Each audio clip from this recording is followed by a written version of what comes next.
So good morning. My name is Victoria. For those of you who don't already know me, I am one of the estate planning attorneys with the Koppenberger Law Firm. We are a very large estate planning firm. We have been around for quite a while, and one of the biggest things that we focus on is educating our clients. We want to make sure that clients have the information necessary to know what they might need, what might need to change, or to have that peace of mind that you've done everything you need to do, everything's in place, and you can rest easy. As I mentioned at the very, very beginning, as some of you were still filtering in, we are going to go through a relatively large amount of information in a relatively short amount of time. One of the big advantages to attending our webinars or any of our education events, though, is that it does entitle you to a free consultation. That consultation then can be used to either go into more depth on some of these topics, answer questions you have, or just for whatever you may need to address with us. We are going to focus on legacy today because our founder, Lloyd Koppenberger, started this firm with very much the belief that every single person has a legacy and that legacy matters. And we have built our firm and our departments around the idea of preserving and protecting people's legacies and hopefully allowing those legacies to continue for generations to come. Not only do we have our estate planning department where we do the foundation work, we actually establish a plan and have it in place. We also have an estate administration department. The administration department is there to walk alongside whoever is dealing with the aftermath of your passing to make sure that questions are answered, that every I is dotted and T is crossed, so that either your loved ones or, again, whoever it may be that's handling the administration has a resource and has someone to help. We also have a business and tax department. So especially in the context of today, we're going to look a little bit at charitable giving. One of the ways a lot of our clients are looking to establish their legacy is through charity. They want to continue the charitable work they've done during their lives long after they're gone, or for some people, just with an immediate one-time gift that happens when they pass. Sunny, a lot of times, for anyone who is looking for it to be a profound portion of their legacy, Sunny then is who they end up talking with. And then everything we look to do is, frankly, to keep people out of court. But we understand that sometimes people are just wanting to fight. Sometimes it's inevitable, and you have to go and get the court's input and clarification. And so if or when that does happen, we have Elaine Alston, who is in charge of our estate litigation department. All of this is to say that our, again, goal is to make sure that your needs, your legacy can all be met to the best of our abilities within the Koppenberger Law Firm, rather than you having to go and find numerous different attorneys. But we absolutely could not do what we do without our wonderful staff. Our staff is the reason that we have been able to serve so many clients for as long as we have. So very likely, if you already work with Koppenberger, you have at least talked to quite a few of them, if not actually gotten to meet them in person. Our staff, again, are absolutely wonderful. So when you do work with one of the attorneys, you will have at least one other person who is going to be part of that journey with you. And then we also have offices all over the state. What's great about this is not only does it mean that we can help more people in more areas, it also means that for a lot of our clients, if they move within the state or if their family is in another part of the state, we still have a physical location near them. With that being said, though, if people prefer Zoom or phone calls, we can also reach our clients that way. So we are very accessible, and we try to maintain that to the best of our abilities so that you don't have to wonder or question where we are or what we're ever doing. We are there for our people. So again, legacy is going to be the focus of today. With legacy, that is going to touch on quite a few different things because legacies are different for every single person that we talk to. For some people, the legacy is the most important thing that they want to talk about, and they want to touch on pretty much every single one of the things you see on the screen. For other people, legacy is a very small component of what they're wanting to talk about. It's just, I want to make sure the money goes where I want it to go, and that's that. Ultimately, though, when we're looking at legacy, it's ensuring that your wishes and not the court's, not somebody else's, are the ones that are ultimately carried out. Because again, whether your legacy is just, I want to make sure the money goes to whomever or whatever I want, or it gets really in depth to, I want to make sure that for future generations, they carry on the same morals, values, and religion that I have carried on. However in depth it gets, we are there to then assist. One of the biggest things, though, that we emphasize is pre-planning, especially when it comes to your legacy. It is, if not completely impossible, at least extremely hard to maintain and preserve a legacy after you're already gone. You might have family and friends who are able to assist with that. But if you haven't put in writing what your wishes are, people are guessing at that point about what you would have wanted your legacy to look like. When you put in writing what you want that legacy to look like, where you want things to go, it can have a much more profound impact, not only on your legacy, but also on your family and friends, that they don't have to guess and they don't have any added stress that comes after somebody passes. The quote of "if you fail to plan, you are planning to fail" unfortunately rings very, very true in estate planning. Those people who don't do the pre-planning unfortunately end up in court. The family a lot of times ends up in turmoil. It costs a lot of money, a lot of time, all things that could have been very much avoided with what I'm about to jump into. So if you are just starting your estate planning journey, or if you're even close to the end of it, you've done all the planning for the last 30, 40, 50 years, and you're wrapping things up, we still want to make sure that we go over what are the essential things to make sure that you have in your estate plan. Again, if you're just starting, this is going to be a great short crash course on what do you need. And for those of you who may have already started the estate planning or are closer to the end of it, this is a good reminder to just check off, yep, I have all of these things that they're covering. So when we're talking about an estate plan, it is not just one document. It is a pretty comprehensive set of documents, because each of the documents that you have has a different job. There's a different protection that they are offering, not only for you, but also for your loved ones or whomever is going to be left when you pass. All of these documents are also very much designed to keep you out of court. If we can help you avoid court, we are going to do it. But if you ever work with an attorney who says, oh, you just need a trust, you don't need anything else, unfortunately, you are going to be left vulnerable. Or if they say you only need a healthcare, you or your family are going to be left vulnerable. So again, it's a very comprehensive set of documents that I'm now going to jump into. So first and foremost, if you are over the age of 18, you absolutely need a healthcare directive that was done after 2004. If you have a directive that you did before 2004, it is unfortunately no longer valid. And so it is very important not only to have one, but to have one that complies with the law that happened in 2004. The reason everyone over the age of 18 needs one is that the second you turn 18, the government, the doctors, they say legally nobody has any right to make your medical decisions anymore. That means your parents don't, your children don't, and even your spouse does not have an automatic right. So what does that mean for an example? So if I was rushed into the hospital, I was in a horrible car accident, and I can no longer communicate verbally. I can't tell the doctor who I would want to make my choices. And my husband knows that I was rushed to a hospital. He knows which one, and he shows up. If I have not been able to communicate with the doctor that he is able to make my decisions, he has to have it in writing. Otherwise, legally, the doctors aren't even allowed to tell him what room of the hospital I am in. Now, there are some doctors who will play with those rules a little bit because they want you to have an advocate. And for those of us who are in happy, healthy marriages, we go, well, of course, you would want your spouse to do that.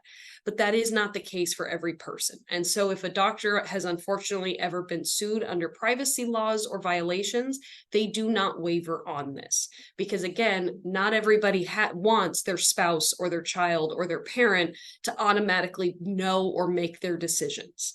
And so this is where, if you again cannot verbally tell them, it has to be in writing. So anyone who's watching this over the age of 18, you need to have a healthcare directive that again was done after 2004. The next one that you need if you're over 18 is a durable or financial power of attorney. This is the document that actually says who would make your financial decisions, who's going to make sure the lights stay on, the bills stay paid if you are alive but incapacitated. So this is vitally important, not only to making sure that your financial matters are still there and protect you, but it also can have a lot of peace of mind for the family. Again, I'll use myself as an example. This is a very real example. When my grandma was in the hospital, she was in for about 3 months. She was not able to pay her own bills. She couldn't write anymore. Her mental abilities, frankly, kind of went in and out with the different things she was on in the ICU. And so she was not able to keep track of bills and to pay bills. And of course, it was a time when property taxes are due, her PG&E's due, everything's due kind of at one time. And so using her power of attorney, I was able to write checks and make sure all of those bills were paid, which did two things. One, it made sure that she was still protected and that everything she needed was still carrying on. But it also ensured a lot of peace of mind for me. I didn't have to worry about paying out of pocket. I didn't have to worry about, can I do something for her? I had that authority without question. And so again, this is something that if you're over 18 is absolutely a document you need to have in place. But it has to have been done within the last 5 years. So banks and financial institutions are now cracking down on financial fraud and elder abuse, especially because after COVID, they saw a huge increase in people's cases where they were incapacitated and loved ones were then trying to use these powers of attorney. So basically what they have said is that if it wasn't done in the last 5 years, it's out of date and we won't accept it. So we are encouraging every person, rather than gambling that your bank will or won't take this document, have this redone to make sure and guarantee that a bank would then accept it and not have you in a vulnerable state or have your family running into walls in a time where you are vulnerable and they need to be able to protect you. One of the other issues is if you do not have just these two simple documents in place and you become incapacitated, we unfortunately have to then go and ask the court to appoint who's going to take care of you and who's going to take care of the money. These, again, are questions with answers that would have been answered had you put those documents in place and had they been up to date and current. So it's not only having them in place, again, it's making sure that they are still valid. If you don't, we go to court. And as I keep mentioning, court is expensive and it is time consuming. And I'm going to reiterate that a couple more times. If you can avoid court, do it. So if you have questions on either of those documents, if you don't know if yours are still valid, absolutely come and talk to us. Now, the next question we often hear is, do I need a will or do I need a trust? So in California, most people that we talk to, generally speaking, they end up needing a trust because California is very strict about whether or not what's called probate court is going to be needed after somebody passes away. So if all you have is a will, but you own property, or you have more than $184,000 and you were to pass away, unfortunately, you would have to go through, or your estate and family would have to go through what is called probate court. If you do not own property and you have less than that $184,000, then a will may be what you need. But again, a lot of the people that we talk to, it's not going to adequately protect them and their estate size from having to go through court after they pass away. And again, probate is court. And so once again, it is time consuming and it is expensive. Probate is basically there to answer the questions that they say the will didn't adequately answer. It's making sure that if you owed any debts like mortgages, car loans, things like that, that those are paid. It makes sure that if anybody actually owed you money, that it's paid back in. And ultimately, it's where does your estate go? Who's going to inherit? And that's a crucial component. The time and the money that the court costs is a big piece. But having the court with any authority to decide where your stuff would go, unfortunately, a lot of times means that the legacy you would have wanted to leave is not accomplished. Because not all of us have cut and dry families. We don't all just want our money to go equally to the 2 children that we have. A lot of people want their estate going to charities, their religious organization, and even within their children in different ways. And if the court is involved, your wishes are not then going to be at the forefront. It is going to be the court's rules. Now, I really cannot under or overstate how much that court costs. Court costs about 5 to 7% of your gross estate. What that means is if your home is valued at $1 million, you get an appraisal and it's $1 million. Even if all you had is equity of $50,000, the court does not care. They will put the entire amount on the entire million. So you can imagine how quickly, unfortunately, that the estate gets depleted for anyone who would be inheriting. I also keep mentioning that it is extremely time consuming. Court, and especially probate court, on average is taking between 2 to 5 years. The problem with this is that everything happens on the court's timetables. And so you cannot speed it up. You cannot slow it down. It will happen on the court's timetable. And so it's essentially like picking a scab off of a wound. Every time you or the family has to go and deal with the court, you're having to bring up that somebody has passed away. Here's all of the nitty gritty. And if the family doesn't 100% get along, you're forcing them all to continue to have to be in a pressure cooker situation together. So again, everything that we talk about today is how to avoid these scenarios. Now, again, the good news is you can absolutely avoid them. And that is very much what we then talk to our clients about, how to not end up in the nightmare situations that we unfortunately see other people in. And that is where we really start talking about the trust. So your trust is where you're answering ahead of time all of the questions that the court otherwise would have had. So you, as what is called the settlor, are the person who gets to create the trust and set the terms of it. You get to answer those questions ahead of time, which does two things. One, it means you retain that control even after you're gone. It is your wishes, and those are the things that are carried out. The second thing it does is it ensures that your family doesn't have to be stuck in court. They have your wishes. They don't have to guess at it. All they need to do is make sure that they're carried out. You also then have your trustee. Now, generally, that is the same person. It's you when you set up a trust. You're going to manage your assets as you've already done. But at some point, whether because of incapacity or death, you have to have a successor trustee who is going to come in after you and manage and invest those assets and ultimately ensure that they're distributed to whomever or whatever you have listed as your beneficiary. The beneficiaries look different for every single person. All of these components, though, are things that we dive very deeply into to ensure that, again, it's your wishes in place, your legacy that is going to be captured, no matter what situation that you or the family are in. Now, I already mentioned one of the biggest advantages is it avoids court.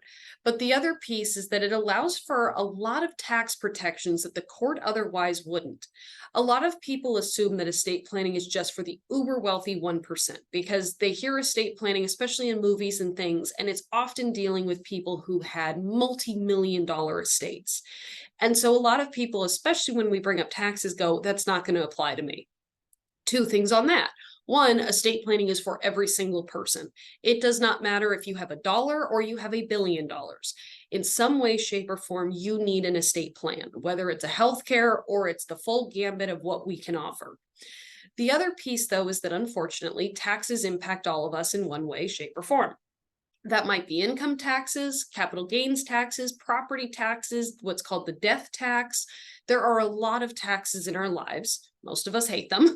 And so one of the things that your trust and your estate plan is able to do is at a minimum reduce the taxes, if not completely eliminate them.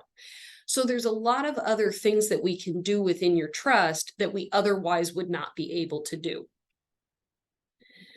So again, we want to keep you out of court. We want to make sure it's your wishes carried out, not the court's wishes. We want to make sure that it's all private. It doesn't need to become a matter of public record. It allows for advanced tax planning. And ultimately, again, it makes sure that the court doesn't get to determine who takes care of you or the money, but that you have made that decision ahead of time. Now, even though you have a trust, you should actually also have a will, but it's a different type of will. The will I mentioned at the beginning is what I would say is called a standalone will. It's instead of a trust, all you have is a standalone will. But if you have a trust, you also have what is called a pour-over will.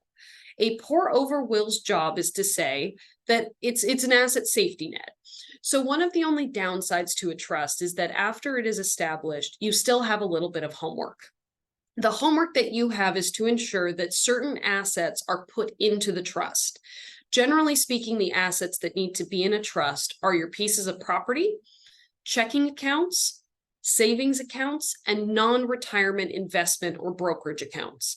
We take care of California properties, so we are going to make sure that that piece is done. But after you leave our office, we'll instruct you to go to your bank, let them know you have a trust, and have them put your checking account into the name of the trust. But let's say life gets in the way, as it often does. You forget to do this and you pass away. You never put that checking account in.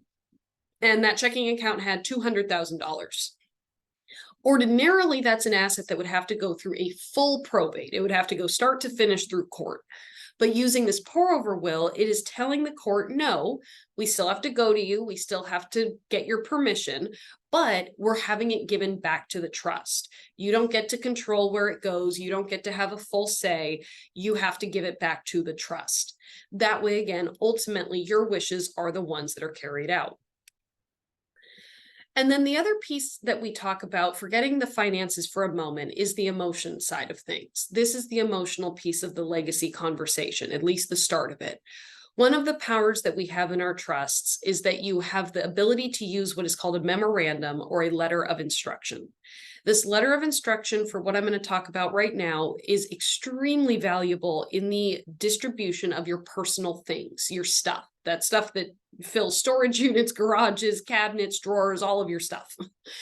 A lot of times, some of the worst fights that we see are unfortunately over stuff. And so by using a letter of instruction, you can designate an item to a specific person. That way they get that item. There's no fighting over it. There's no question of who gets it. And especially if there's emotional value, either for you, for them to have it, or for them to have it, they actually really want it. It can have a profound impact on that person.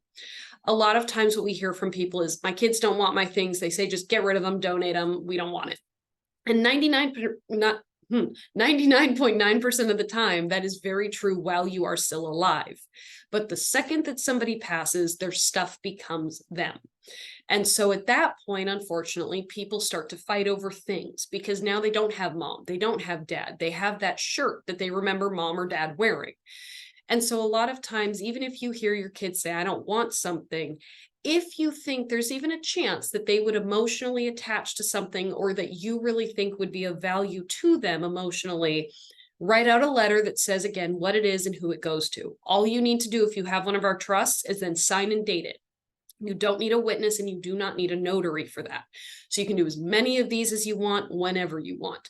Any questions on that, please come and talk to us. So now that we've talked a little bit more about how to make sure that you're protected and your legacy is preserved, let's get now into the next step, how to make sure that your kids are protected, that future generation. With minor children, this is a huge part of the conversation because with minor kids, just because a child turns 18 does not necessarily mean that you want them to have all of your money. And before they're 18, it might be that you want to set very specific guidelines for what type of school they're going to be in, what location, what county would you want them in? Because for some people, they have family all over the country, but they want their child to stay in a specific county or location. What religion? Even some people get into what food would you want your child to be able to have?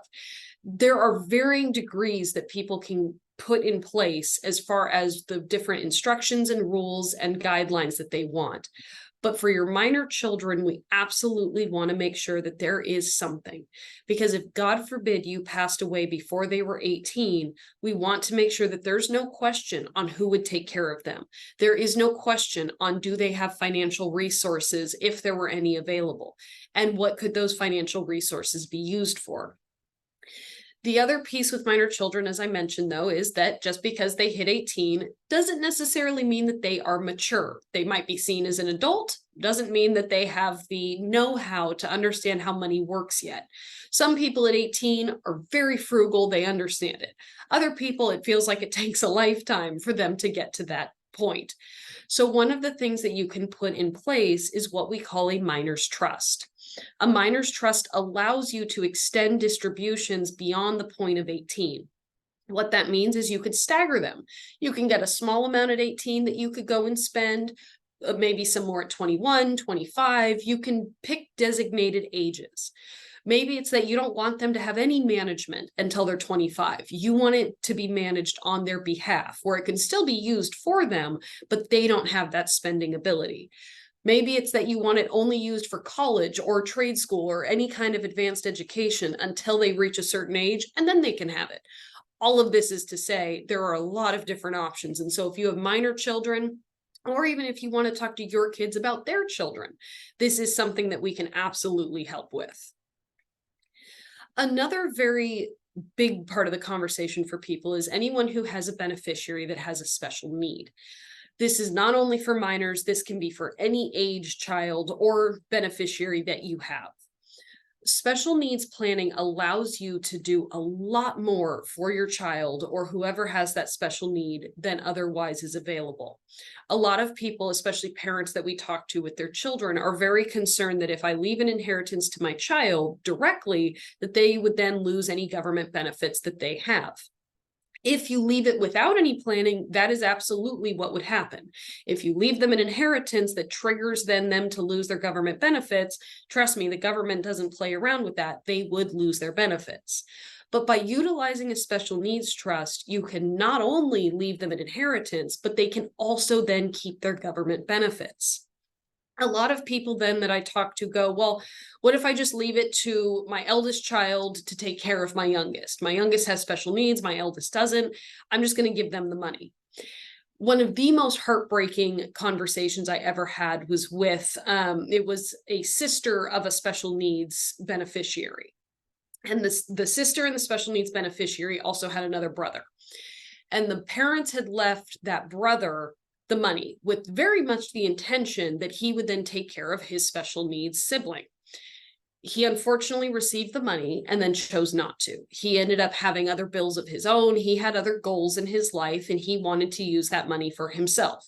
Because the money had legally gone to him, there was literally nothing we could do. Because if you leave it to a child outright, it's theirs. It is then theirs. They do not have any obligation other than maybe a moral one to take care of their sibling. And so unfortunately, a lot of times what we see is a lot of wonderful intention on the parent's part that then does not get carried out. And so again, the special needs trust is able to ensure that the child who you were looking to protect still actually gets that protection without consequence. So again, this is a huge piece to talk to us about. Special needs planning can be very, very complex, but the good news is that we can absolutely do it. So if you're in the situation where you need to talk about this, or you know somebody that maybe is struggling with what do they do, absolutely set up an appointment or have them do an appointment so that we can address these components and make sure that they're maximizing their benefits. Now, the next piece is, okay, so my child, let's say they're in their 30s, they're past the point of education, they're mature, they know how to pay bills, but I don't want anyone to ever be able to take the money away from them. A lot of times people are particularly concerned that if their child went through a divorce, not wanting the inheritance to be taken away in a divorce proceeding. Because in California, we are a community property state. So technically, what's mine is yours and yours is mine if we're married. One of the things we can do, though, to ensure that nobody, no predator, can take the money away from your children or even from your grandchildren is to put in what we call a lifetime protective trust or generation skipping trust. What that does is it says that your child has the use and benefit of the assets of the inheritance, but that they don't actually own it. It's housed in a trust for them. They can manage it, they can spend it, they can invest it, they can do whatever they want with it, but it cannot be taken away because they don't actually own it. So it's these little bits of the loopholes that the IRS has left to say that even if the IRS themselves was trying to go after your child because they had late taxes and there were penalties, the inheritance cannot be touched. So what this means is that the inheritance then stays in your family. It doesn't get taken away. So this is very much a tool that a lot of our clients opt to put in place once their children have reached the age of majority, so over 18, and then maturity, whatever age that may be, to again ensure that whatever life may throw at them, that the money ultimately stays in your family and goes where you would have wanted, not going to these outside predators that often we don't even know about. But there is a lot of different options. We have, because of all of those departments I mentioned at the very, very beginning, we have a lot of advanced planning that we can do. And so when we're talking to you, bring up concerns that you have, even if you don't think they're relevant. Some of the conversations I have with people where we're just getting to know each other, I'm asking you about family and where they're from and travel plans and all of these things. That's actually where a lot of times we get to, okay, in your questionnaire you filled out, you didn't tell me you had a pet. Are you concerned about what happens to that pet when you pass away? Or we have firearm trusts. Oh, you went to the gun range this last weekend. Are you concerned about how to transfer your firearms after you pass away in both a legal way, but also in a way that ensures, again, your wishes are carried out? A lot of times, again, the conversations we have are where we really get into the nitty-gritty of what somebody needs. So just come and talk to us. We really enjoy getting to speak with our clients and to make sure that, again, your legacy, whatever that looks like, really is going to be fully carried out and protected. But you really cannot do this without pre-planning. There are two types of planning, though. There is non-crisis planning, which is you were aware ahead of time that you needed to plan. It's before something happens. It could be years before, it could be a day before, but you've planned when there's no crisis happening. But we do also have what is called crisis planning. But unfortunately, again, a lot of times that means court may be involved, or at a minimum that the cost and the time goes up. And so anytime you can do pre-planning and non-crisis planning, do it. But if you're already in a crisis, if a crisis happens without you being even remotely aware it's coming, the good news is we can still help you. One of the issues, though, that I do want to just very quickly address is Medi-Cal. So Medi-Cal rules have actually changed. A lot of people recall when Medi-Cal rules said that you could not get qualified unless you had less than $2,000. That has actually shifted. So if you are in a position where you have a need for Medi-Cal, which means physically, mentally, you can no longer really take care of yourself. You have a need to be on Medi-Cal. You're disabled in some way, shape, or form. A lot of people can actually now qualify for Medi-Cal financially where they never could have before, because now the asset limit is up to $130,000. What that means is if you need Medi-Cal and you have less than $130,000, not including your primary residence, so that's cash, that's investments, that's other things, you could actually qualify for Medi-Cal. These rules are still, though, changing. And so come January 1st, we're actually going to see a whole new set of Medi-Cal rules. I bring this up for two reasons. One, if you or somebody you know needs to at least try to qualify for Medi-Cal, come and talk to us, because this is something that our Medi-Cal department is assisting people with. The other thing, though, is that if you have more questions on Medi-Cal, check back in with us after January 1st. If you're not quite ready to do that kind of planning, but you know either you or a loved one is going to need it sometime next year. At that point, we'll be able to give you a better idea of what those rules are and how they are going to impact you. So next, I'm going to get a little bit more into some of the advanced planning. So one of the things that people are also concerned about is, okay, great. We've dealt with protecting my kids as far as their inheritance, but how do I ensure they actually get an inheritance? A lot of times this is the concern for people of what happens if I pass away before my spouse. If I died before my spouse, do I want them to be able to change the entirety of our estate plan, or would I only want them to be able to change their portion, not mine? This is dealing with what we call AB or ABC trusts. Essentially, what this means is while you and your spouse are both alive and well, you co-manage and co-own that trust. But that when one of you passes away, the surviving spouse, while they can use the money for their benefit from either side of the trust, they actually now can't touch what is called the decedent's trust from a change standpoint. So that means if your surviving spouse remarries, they could not change the terms of your half of the estate. They could not give your half to a new spouse. They could not give their half to a new family. If you are a blended family, they could not write your children out and give the entirety to their children. It would lock in place your half of the wishes, your half of the estate. So again, this ensures that you have the protection there ahead of time. You're ensuring that if there's any money left on either side, that you know your portion will go how you wanted, not what life may have changed for the surviving spouse. The other big thing that we talk about right now is Proposition 19. Now, in the chat in just a second, there's going to be a link or an information for a landing page for a webinar that we have coming up on September 27th, so just about a week away. Proposition 19 is a huge part of the conversation right now because it drastically impacts the ability for your kids to be able to keep your property taxes if they're able to at all. What Proposition 19 says is that Any secondary property, so if you have a rental, an investment, a vacation home, a piece of land that is not claimed as your primary residence and you pass away, it will be reassessed, period. There are no exceptions.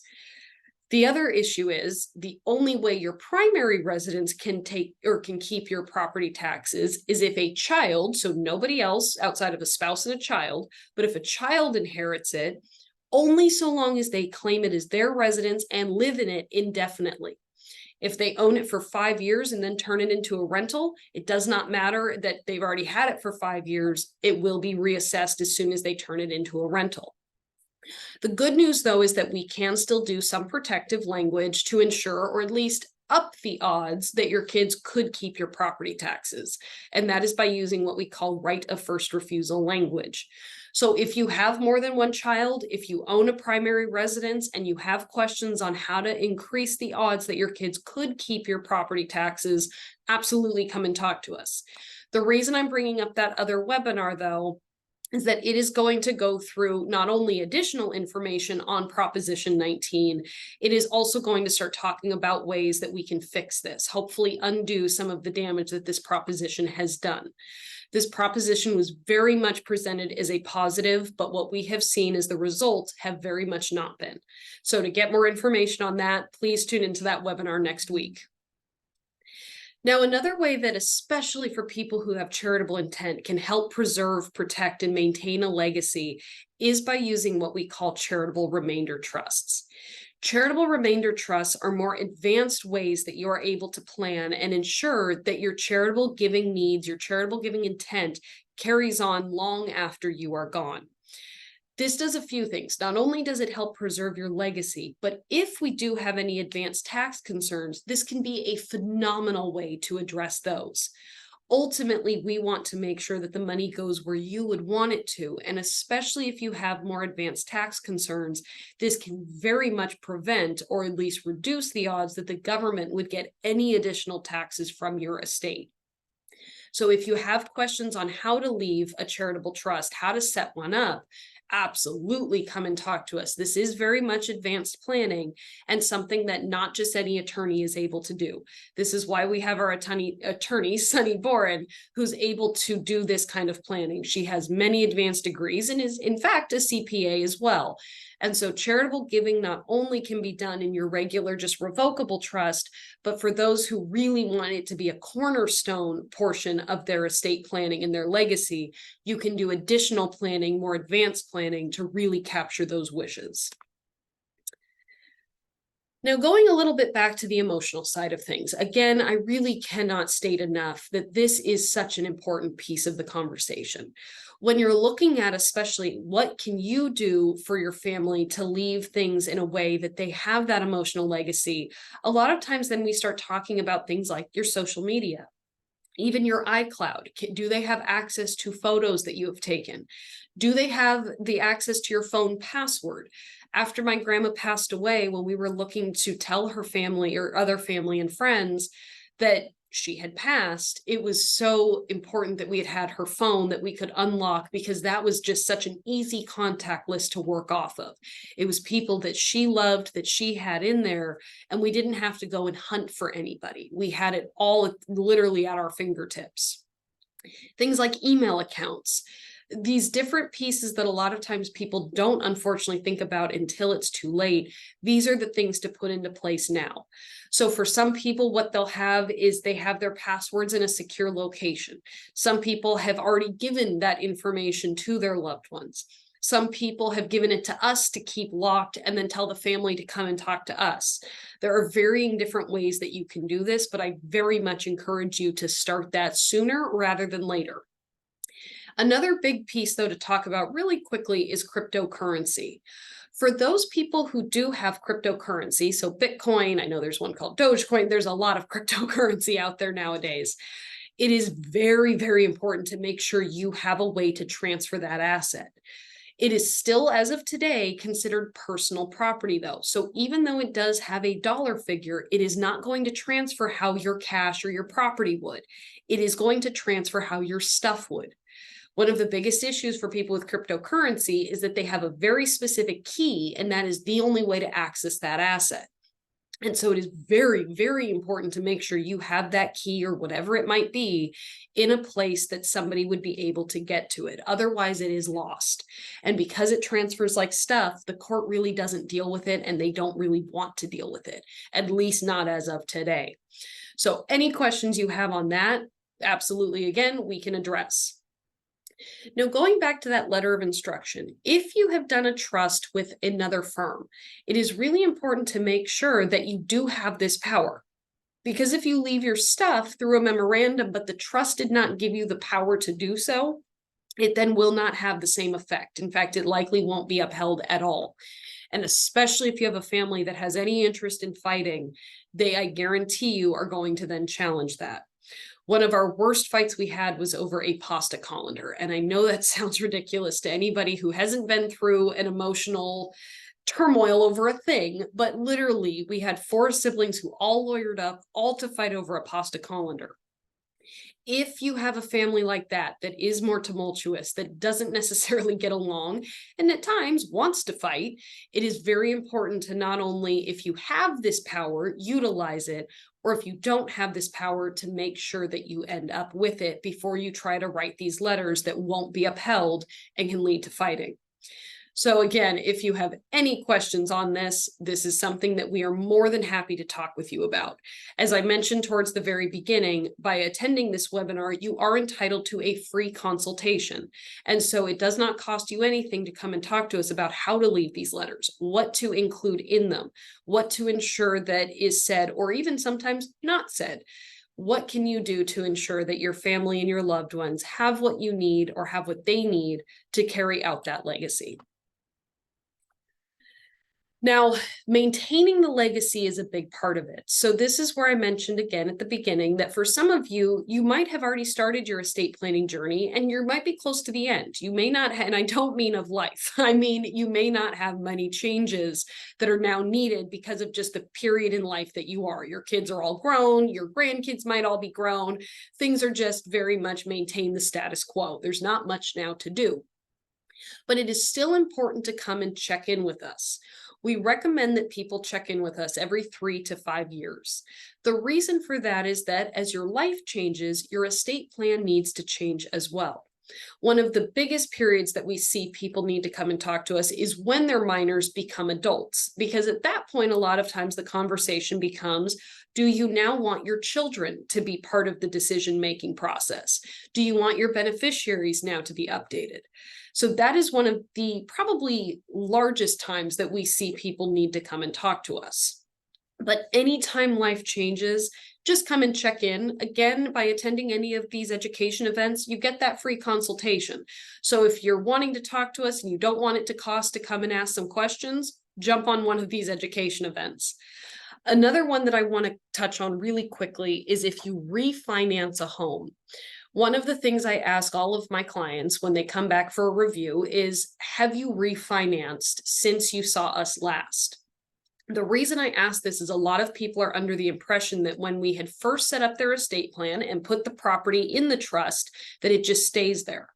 But if you refinance, unfortunately, the refinance companies often pull your property out of the trust and then very, very rarely put it back in.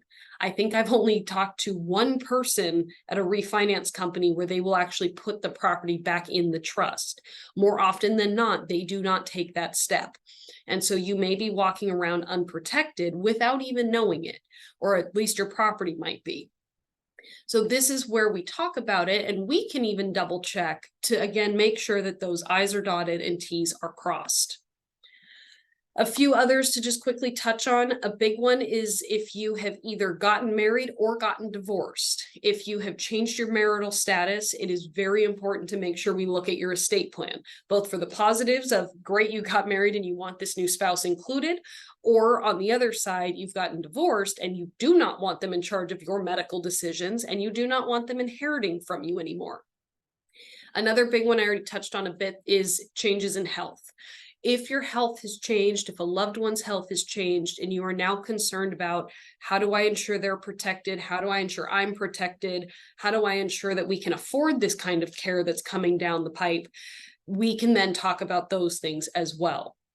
We recommend every 3 to 5 years to come in and see us, not because we expect you to have changes every 3 to 5 years, but it's a really good timeline to make sure that you get in the habit of checking in, that if something changes, we have a short enough time frame in most cases that we can catch it and take care of it before the issue would have arisen. But if life changes before that 3 to 5 years, again, come and see us. The other piece in why that 3 to 5 years is important is not only could your life have changed, but the law may have changed. So anytime the law changes, we jump on these education events and we go and tell our clients, here's what's changed, here's how it might impact you. And if you have more questions, come and talk to us. But it's the coming and talking to us portion that is vitally important. Because again, we don't know if it's going to impact you until we talk to you one-on-one. If you have not seen us since 2018, there have been significant law changes since then.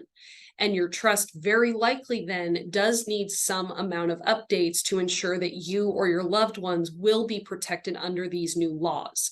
So again, if you have not seen us since 2018, which I can't now believe that's 5 years, but if you haven't seen us since then, absolutely come and see us now because it is time to get that plan reviewed. If you have not done a trust with us and you have not seen your own attorney since 2018, either make sure you talk to them if you're still wanting that relationship, or we are happy to review that plan and see if there's anything that we can do to assist you. So as I wrap up again, I really want to emphasize that legacy, it's a part of all of us in one way, shape, or form. And for all of us, it is going to look slightly different and sometimes drastically different. Cope and Barger and our attorneys and our staff are here to walk alongside you and truly ensure that your wishes and your legacy are carried out to the best of your and our abilities, and not that anyone else has a way to corrupt, morph, or change that legacy. There are significantly more ways that we can dive into to talk about financial legacy, emotional legacy, and these pieces.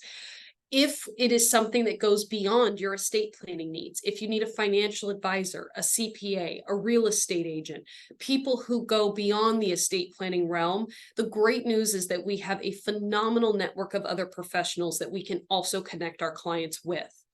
One of the biggest, again, advantages of working with Cope and Barger is that we go beyond just what we do. That doesn't mean we actually practice in other areas, but we have maintained professional relationships so that our clients don't have to go and search for people and hope and pray that it's a valuable resource. We have the resources to provide for you. If you're concerned about the emotional legacy, again, we can help you quite a bit in this realm, but if you have any other questions on how to leave an emotional legacy that tie into other professionals, again, we have resources for you. Now, giving is truly one of the biggest conversations that we hear or talk about when we look into legacy. And so this is where it may be a very simple conversation. It may be a very advanced conversation. But one of the biggest things we want to make sure is that your money stays either in your pocket or your family's pocket or goes to somebody you want rather than going to the government. People pay enough taxes during their lifetime. There are enough required taxes. What we implore for every person is don't pay an unnecessary tax that easily could have been avoided. So as I mentioned, this I know is a lot of information, but one of the things I am going to ask again at the very end is in the chat to check in and look at the survey link that is in there.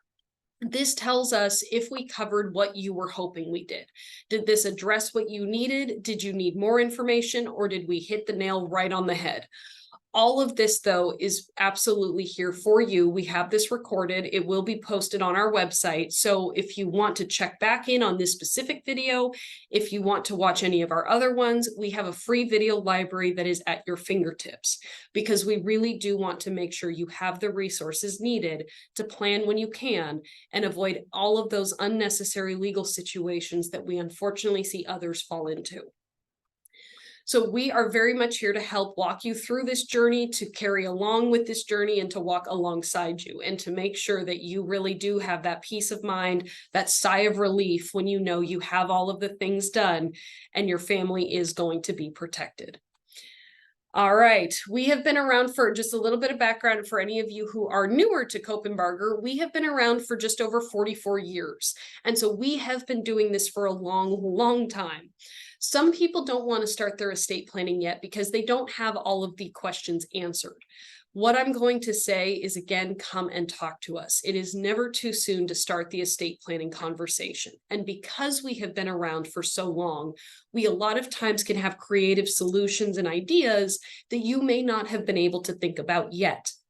And so just by starting that conversation, a lot of times for those people who are in that kind of stuck situation, we're able to unstick them. We're able to get the wheels moving because we have, again, started that conversation. After this, you are going to receive an automated phone call from us asking if you want to set up that free consultation appointment. So if you do, I encourage you to take advantage of that. But we are here anytime. So if you're not quite ready to jump into an appointment or you just don't need one right now, we are here anytime that you need us. Just let us know that you've attended this webinar. Again, thank you for taking the time to not only listen to me today, but also for filling out that evaluation. And I cannot wait to meet any of you who I haven't already and keep working with those of you I have. Thank you so much.